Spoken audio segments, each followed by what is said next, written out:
Нэг сонсогч нь. За Улаанбаатарчуудын орой мэндийг хүргэе. За Хаанул дүүргийн 18 дугаар хороо Хөнөө орой 2 хотхны уртал болон Хөнөө орой 2 хотхны уртлын хэсэг дээр ирээд байна. Хуучин энэ дээр ирээд өмнө бол иргэдтэйгээ бас ажиллаж исэн асуудлууд байсан. Яг гэвэл энэ хэсгээр нөгөө явгууны зам талбайг хуучин байсан Бургас ногоон байгууламжийг сүйтгэхэд засвар хийсэн ажлын талаар өгөөд хоёр компанид бас шаардлага тавьсан. Өнөөдөр бас энэ шаардлагууд бол биелэгдээгүй байна. Тэгээд одоо дараагийн арга хэмжээг авах гээд ирсэн байж байна. Манай иргэн юм билээ. Та өөргөө танилцуулаад. Төмөр сана 18 дугаар оройн иргэн. Иргэн маань бас яг юун дээр сошиал орчин дээр бас айгу зөв итгэвтэй байдаг. Тэгээд энэ асуудал дээр бас хөрөлцөж ирээд ингээд санал бодлоо хуваалцаж байгаа. За. Энэ манай Хаанул дүүргийн 18 дугаар хороо энэ авь чинь ингээд маш их төвлөрөл ихтэй. Хорон судасны барилгууд ихтэй болцсон. Тэгэд энэ дээр яг одоо бидний нарын зогсож байгаа энэ хэсгээр бол өнгөрсөн 100 төвийн дулааны төв чухмын магистралын ажил хийгдсэн. Тэгээд тухайн хийж байгаа компани энүүгээр ургачаасан 30 жил ургасан модыг бүр ингээд юучгүй болгоцсон. Тэгэхээр нэгдүгээрт бид нэр иргэдийн зүгээс юу хүсэж байгаа вэ гэхээр биднэрт энд нэгдүгээрт хуучин байсан модын тариулмаар байна. Энэ бол хуучин байсан юм яг хിവэрэ үлдээсэй гэж хүсэж байгаа юм.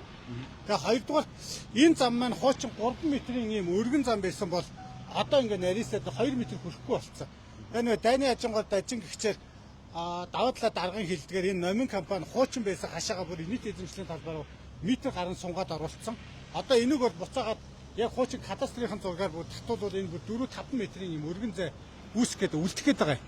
Тэгэхээр энэ зайн дээр нь ингээд яг стандартын дагуу юм өргөн зам үлдээгвэл бид нэр энэ Улаанбаатар хоттой юм жишг болгоод энэ нэг замыг ч гэсэн яг стандартаар авч үлдмээр байна. Тэгээ ногоон байгууламжаар сэргээгээд замыг хэвэрнэ байгаад тэгэхгүй бол ерөөсөө энэ дээр биднэрт нэг буруу жишг үлдээд байгаа. Аж ахуйн нэгжлэг төсөв хөрөнгө оруулалтаар юм хийгээд ажлыг ингээд дутуу хийгээ явдаг. Хажуугаар нэг хувийн компани нийт эзэмшлийн талбаар ингээд нэг юм мөнгөөр зодоод эрх мэдлээ далаалах юм ингээд бүх юм руу ингээд дайраад иж болохгүй. Тэгээд одоо ажиллаж байгаа энэ даваа далаа даргын багийнхан болон хотын даргын багийнхан бол би маш сайн ажиллаж байгаа гэж бодож байгаа. Яг энэ асуудлыг өнгөрсөн нэг 10 тоног өмнө даваа талаа даргыг үүрэг өгсөн номигийнх нь ажиллаа хийхгүй. Тэгээ би өчигдөр энүүгээр явж байгаад нэг лайв хийгээд мэдээлэл оруулан гот өнөөдөр ингээд хотын 1-р орлогч ирээд энэ дээр газар дээр нэг асуудлыг шийдээд явж байгаа чинь энэ бол нэг маш зөв ажил болж байна гэж бодож байна. Тэгээд таныг ирсэнд баярлалаа. За би энэ дээр бас нэг юм тодорхой мэдээллүүд өгчээ. За өвний мөннээрээ сайхан ингээд энэ ч Дэлхийн банкны төсөл хэрэгжсэн. За энэ дээр ийм дулааны шугам хоолой өргөтгсөн байлаа. Хоёрыг харьцсан 400-ийн голчтой 578 одоо километр буюу 578 м дээр ингээ хошугам өргөтгсөн байлаа. Тэгээ өргөтгөөд ингээ ногоон байгууламжийг аваа ицсэн.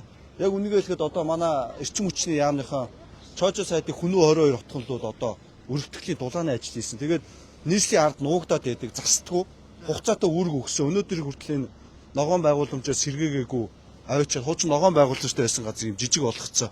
Одоо тэгээд Чожо сайд чсэн ер нь тэгээд нийслэлийн ард нуугдгаа болоод хотхон мотхон лугаа дулааны шугам болгоод татсан бол энэ сэргээх ажлыг хийчмээр байгаа. За дээрэс нь би номын хоолдог гэдэг компанид үүрэг өгсөн.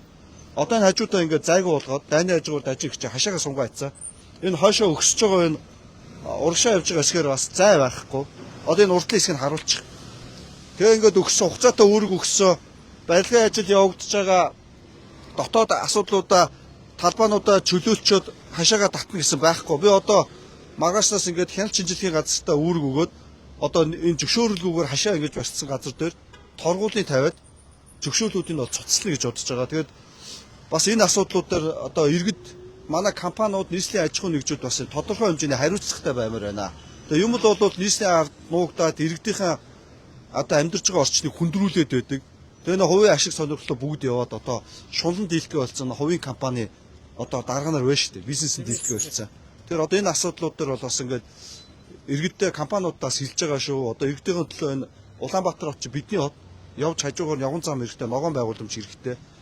Тэгээ энэ асуудлуудаа шийдэхгүй бол одоо нийслэлийн зүгээс бол хатуу байр суурьтай та бүхэнд мэдээлэл өгөөд хууль журам заасныхаа дагуу торгуул одоо зөвшөөрлийг чинь цуцлаад явна шүү. Одоо гомдох юм байхгүй шүү. Би бол иргэдтэйгээ ингээд хамт өнөөдөр өглөө бас Хаанул дүүргийн 20 дугаар хорон дээр очисон. Зөвшөөрлөгөө барилга барьж байгаа асуудлууд дээр бол тийчээс эрхгэтлэг шин чанартай иргэдээр манаас хувийн компани одоо хамгаалалт авчирч ажилласан байлээ. Энэ асуудлуудыг бол хүлээн зөвшөөрөхгүй.